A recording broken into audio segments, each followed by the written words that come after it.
Hi and welcome to episode 32 of Bitches of Horror. Yes, and this week we have our Post-Apocalyptic special, or end of days, whatever you want to call it. And we have 3 special movies, or 3 feature-length movies, and 1 short film. Yeah, so let's get on with Mechanics. Mechanics from 2003 by Remy M. La Rochelle. He is from Canada, from the French part of Canada, and this movie is in French. And this is a very surrealistic trip. Yeah, say the least. It really feels like a trip. Yeah. It's about basically the end of the world, and there are these weird mechanical beasts that have taken over, and there's a few humans left. And it's basically about them trying to survive. And in a very weird way. Yeah, and trying to get, away from these beasts, because they've been taken in as slaves. And the only thing these beasts are afraid of is the embryo of the universe. Yeah. And this is a very artsy film. Artsy and a difficult movie. Not in a way that's bad, but it's like hard on your soul. It's really dark. I got really uncomfortable watching it. Yeah.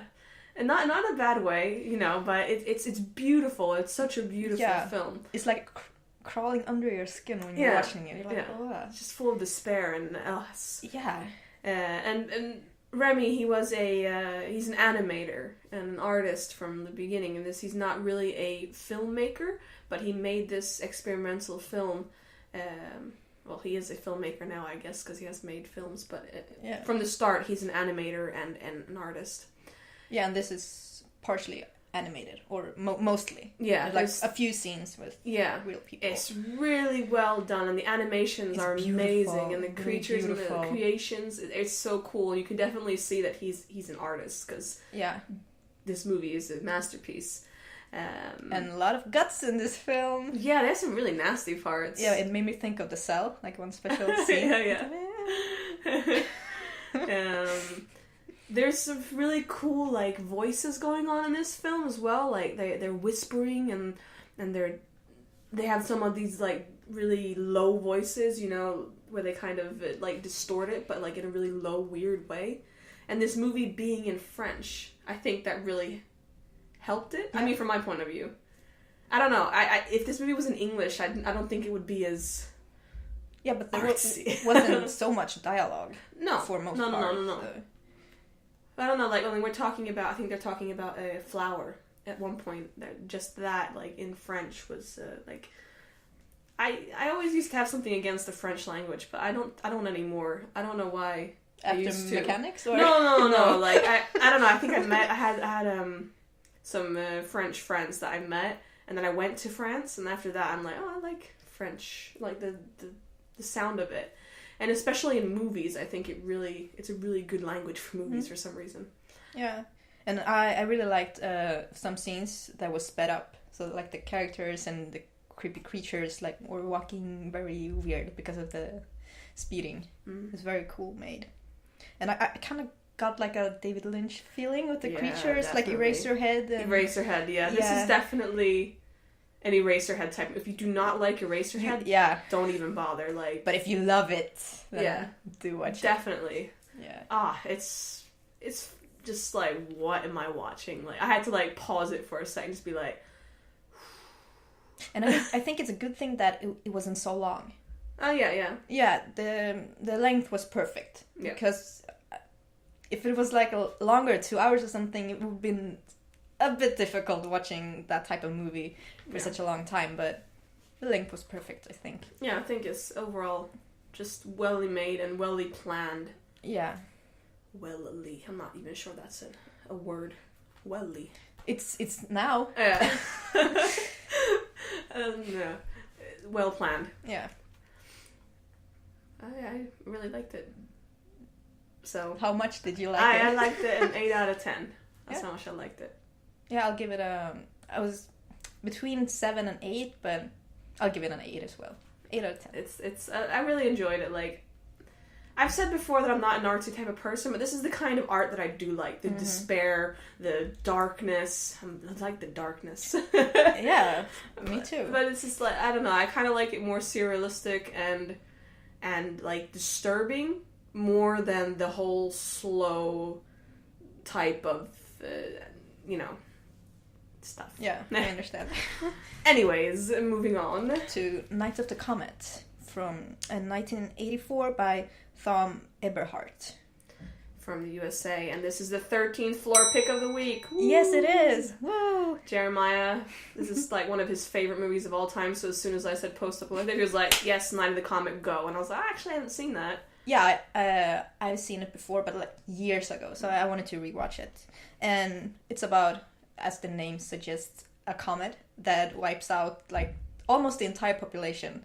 But there are two sisters who are left, and they have to fight with the creatures that survived. Yeah. So it's quite interesting, I think. And it's such an 80s movie. Oh it's my such a God, typical yeah. 80s movie. I was watching this and I was like, there cannot be anything more 80s than this. Like, it's just like, I love movies that are like yeah, that way. the music, the setting, the clothes, the acting, the clothes, everything. the hair. Oh, yeah. everything. But some of the music was a bit strange or too much 80s in some place. In some place it was good, some place it was a bit lame, if I can express myself like that. It was fun to see like the cool female lead as well. Like I really liked the lead. She was very cool. And I love the colors in the beginning, like when the comet was coming, and afterwards everything was like red. Yeah, some of the scenes where when they are sitting on a car and yeah, the background is red. It's really cool. Yeah, I love the coloring. Yeah. And like, you want to see some one-liners. That's another 80s thing. Yeah, one-liners, like, super definitely. bad one-liners that would never work in any other age. But it works. Yeah, it does. It works. Does. Like, even though they're so cheesy, it still works. It's so cheesy. But it works.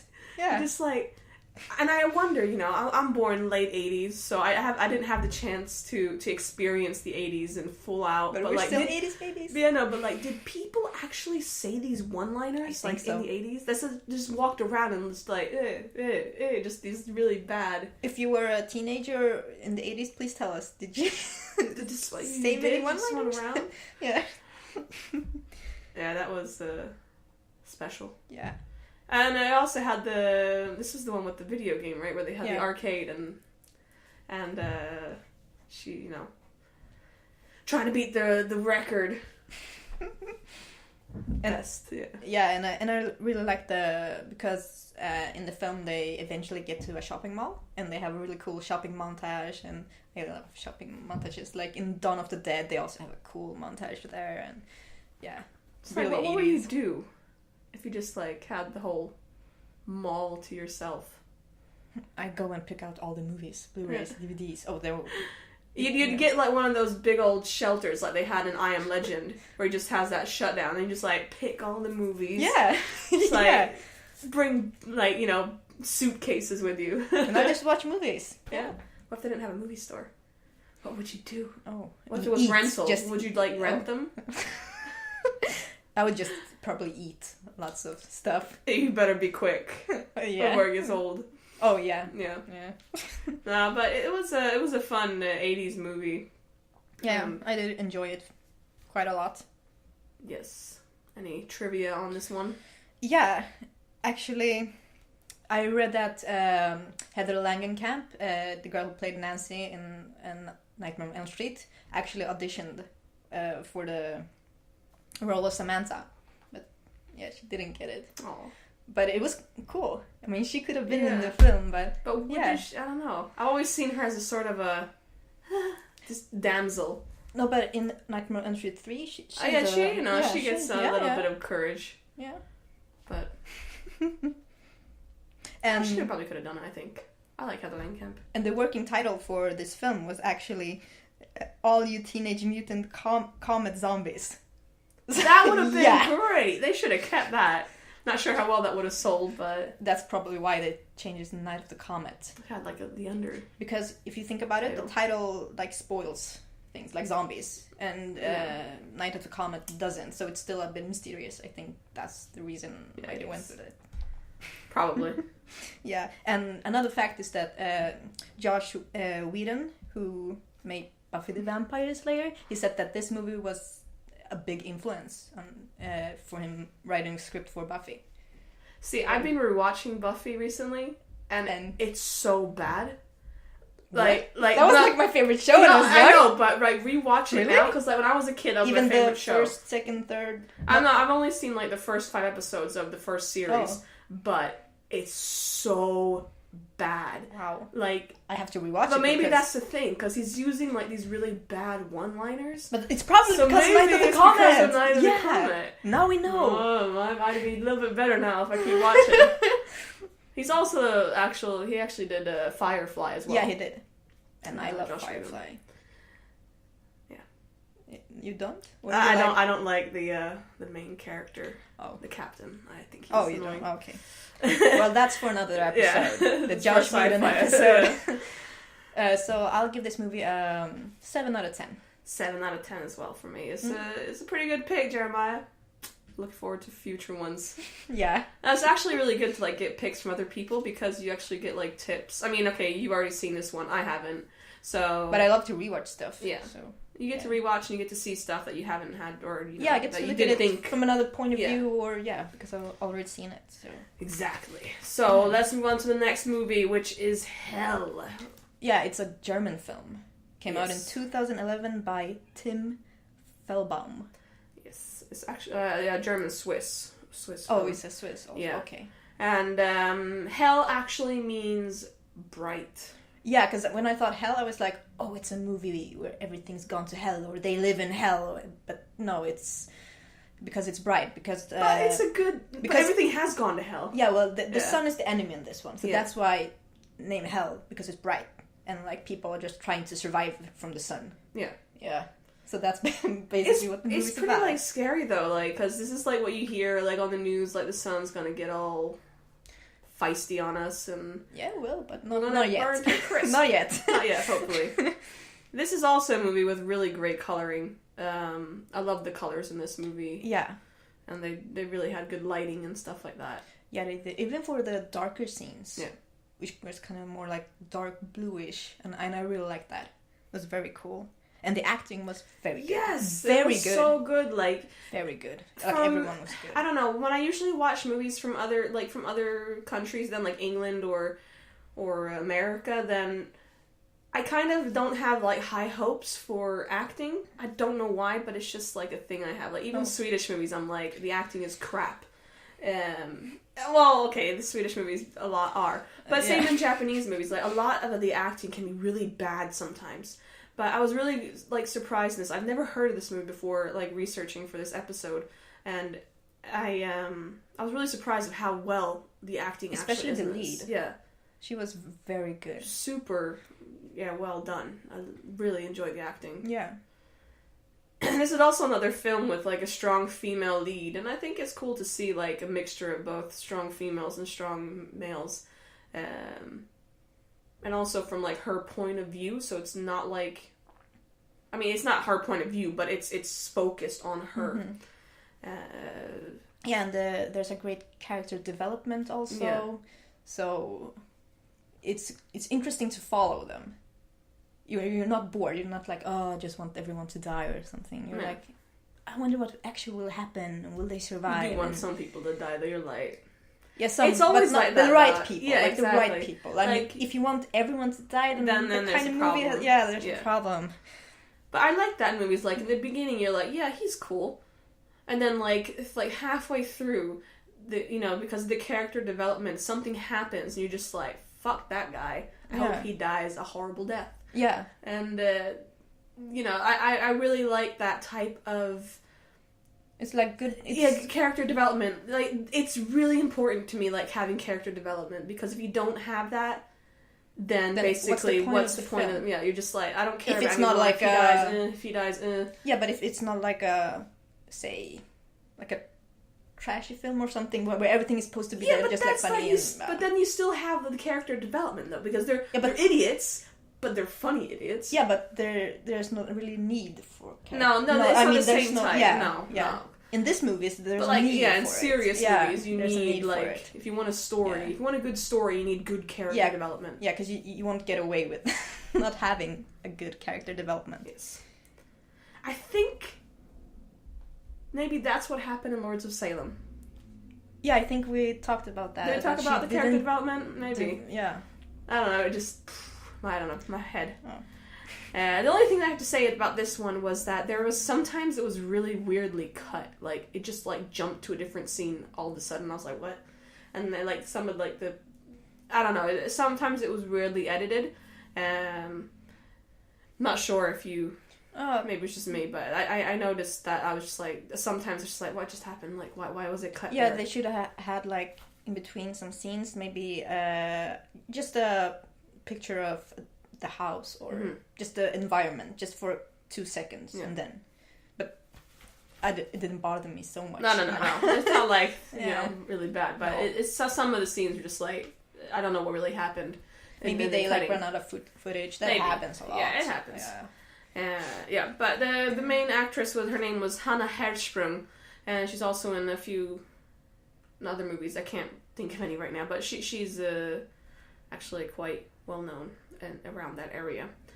I don't know. I don't have much more to say about this one. No, but it's a good movie. Yeah. Interesting. Very interesting. 7 out of 10 for me. Yeah, I'll give it a 7 out of 10 as well. You're just stealing all mine now. But I steal all yours. I've written it down. Maybe I'm the one who's like... Yeah, cheater. No. Yeah, so now moving on to the short film of the week, which which Jasmine picked. Yeah, I just like searched for post-apocalyptic horror short film, and I found on Reddit there was someone who posted a movie called Shuen or Shuen no Uta, which is translated to Song of Demise. Now this is a movie that was shot in Japan, but it's actually a Westerner. I don't know how to call it. Who's made it? His name is Felipe McKee, or Phil. And I had the chance to talk to him a little bit. He made this, or this was out in 2016 this year. And what is it about? It's about post-apocalyptic. I don't know, there's no food, no... Yeah, just... everything's gone to shit, basically. 2 people trying to survive. Yeah. Yeah, trying to look for food, for shelter, anything.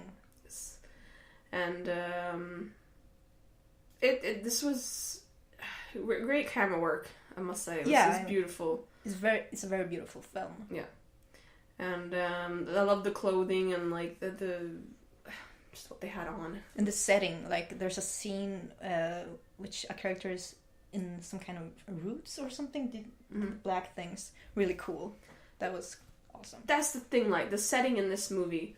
I was watching it and I was like, where the hell did they find this? Because it looked like Gunkanjima, and I was like, but you're not allowed to like go there, basically. Because Gunkanjima, if you don't know, is an island off of Nagasaki in Japan, which is an old coal mine island where they used to work, but then the coal disappeared and everyone disappeared.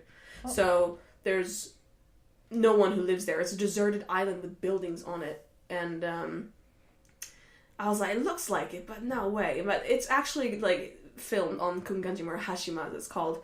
And they had to talk to the government officials, like to get the proper, whatever you need to film on there. And it took months to get. Wow, months. Yeah. So they actually got it. And then they were allowed to shoot there for a few hours. They had to wear helmets and have to ask when to take it off for every scene. That's intense. Yes, that's really cool. And like a week after they shot it, it actually turned into a UNESCO World Heritage Site. So, like trying to get to film there now is like impossible almost. Oh, they were lucky. Yeah. So it's really cool that they actually had the chance to do this. It was a really well done short film. Yeah, good story, good flow. Yeah, good editing, and I love the music and the sound in this film. Like it had like the sort of Japanese instruments as well. Like you could just hear hints of them. It wasn't like Japanese full-on traditional music, but you could hear like a taiko or you could hear shamisen or whatever, like the Japanese vibe of whatever you call it.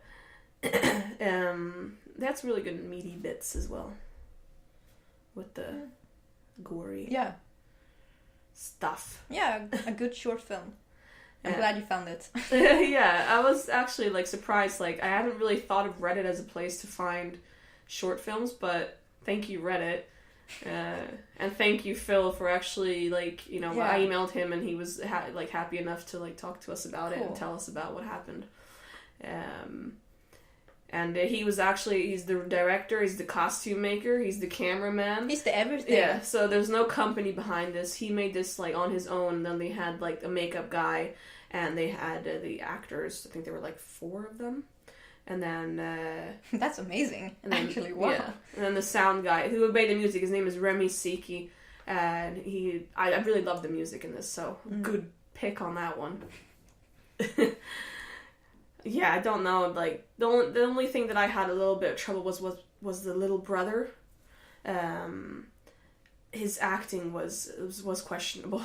Yeah, it wasn't as good as the other characters. No. So that was I had a little bit of trouble with him, but that's the only thing, like... Yeah, that's a minor thing. No. Yeah. He wasn't, like, the main character either. Like, the girl, the big sister, she did stuff for him. She went to find food and stuff, so... She was cool. I love the narrative in the beginning, cool. Like, when she talked, like, what had happened and stuff like that. So, yeah, it's a good feeling in this movie. I liked it. And you can watch it. We'll post the link to the page, or to the YouTube page, and you can watch it there. You should definitely see it. Yeah, you should. Good. Definitely. I'll give it an 8 out of 10. 9 out of 10 for me. I really enjoyed it. Nice. Great stuff. I like short films, like I said. Yeah, me too. I don't know. It's just like everything's Give like us good. more. Oh, Give but us actually, more. yes, this is actually secret information that I got from him. It's like a short, but it's for like to get maybe a feature film on it. Ooh. Yeah, it's just a little bit different story, but it's about the same thing, you know, with all the urban exploring and stuff. So hopefully we'll get a feature film on this, because that would be awesome. Yeah. Yes. It would. But that's it for today. Yeah, that's it for our post-apocalyptic theme. Yes. And we'll have something special for you next episode. Next week is trash. It's all about trash. We love the trash. Not the garbage can trash, but the... It's basically the garbage can trash. This is where you would keep your trashy movies in the garbage can. A good one. A good one. No, we do love our trashy films. Next week we're going to talk about them. Yeah, we have some special ones for you. Yes. So, stay horrific. Yeah, and keep liking us. Bye.